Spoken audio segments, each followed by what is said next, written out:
Pour la seconde fois de son odyssée autour du monde, Energy Observer est aux États-Unis. Après la côte ouest et Hawaï en 2021, nous voilà désormais sur la côte est après un tour du monde complet. On remonte de Miami jusqu'à New York, l'occasion de se pencher sur le modèle énergétique américain.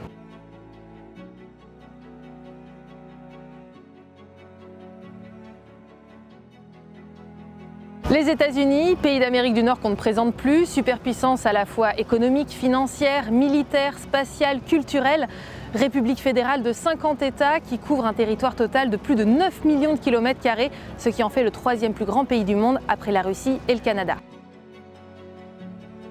Modèle économique libéral et capitaliste, les États-Unis sont un gros consommateur de biens, mais aussi d'énergie. Le pays ne regroupe que 4% de la population mondiale et pourtant en 2021, il pesait pour 16% de la consommation d'énergie primaire à l'échelle de la planète, ce qui en fait le deuxième plus gros consommateur après la Chine. Des besoins importants auxquels répondent encore massivement les énergies fossiles. So in the United States, the primary energy mix is about a third oil, a third natural gas, and a third a combination of renewable energy, nuclear and coal. Pour comprendre le modèle énergétique américain, il faut remonter jusqu'à la première moitié du XXe siècle. À l'époque, le charbon est la première source d'énergie primaire du pays, bientôt rattrapée par le pétrole et le gaz naturel dans les années 50, avant de décliner franchement depuis une quinzaine d'années. Car entre-temps, les États-Unis connaissent une révolution qui va complètement transformer leur modèle énergétique, celle du gaz puis du pétrole de schiste dans les années 2000.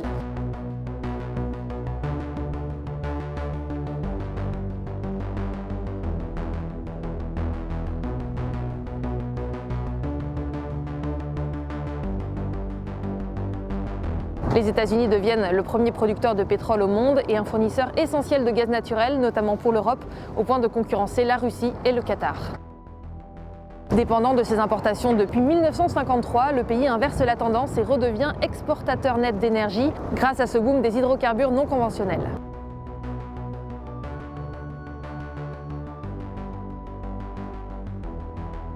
In the electricity space, the electricity mix is about 40% natural gas, about 22% renewable energy, and a little bit less, a similar amount from both coal and nuclear energy. Si le nucléaire ne représente que 18% du mix électrique américain, il faut quand même rappeler que le pays est le premier producteur d'électricité nucléaire au monde, avec plus de 772 TWh générés en 2022. The share from renewable energy is increasing dramatically. 80% of new electric generation projects planned last year were either wind or solar power. Wind and solar power in most parts of the United States are the most affordable source of electric generation. The United States has an explicit goal of reducing our greenhouse gas emissions to net zero by 2050. Et pour cause, le bilan carbone américain est lourd, plus de 6 milliards de tonnes métriques d'équivalent CO2 en 2021 et un total de 509 milliards depuis 1850, ce qui le classe en tête des pays historiquement responsables du changement climatique. We're looking at the comprehensive portfolio of renewables, nuclear, fossil with CCS, electrification, energy storage. Hydrogen is one part of really comprehensive national portfolio. So the vision is 50 million metric tons by 2050. If we can get to that 50 million, that would enable 10% of total emissions reductions. Le gouvernement Biden a annoncé un plan de 7 milliards de dollars pour la création de 7 pôles d'hydrogène à travers le pays. Parmi les régions choisies, il y a bien sûr la Californie, État pionnier en la matière, qu'on a eu la chance d'ailleurs de visiter avec Energy Observer en 2021. C'est en Californie qu'il y a le plus de voitures hydrogène. On va aller voir un petit peu toute la mobilité qui existe ici. Mais aussi le Texas ou le Minnesota.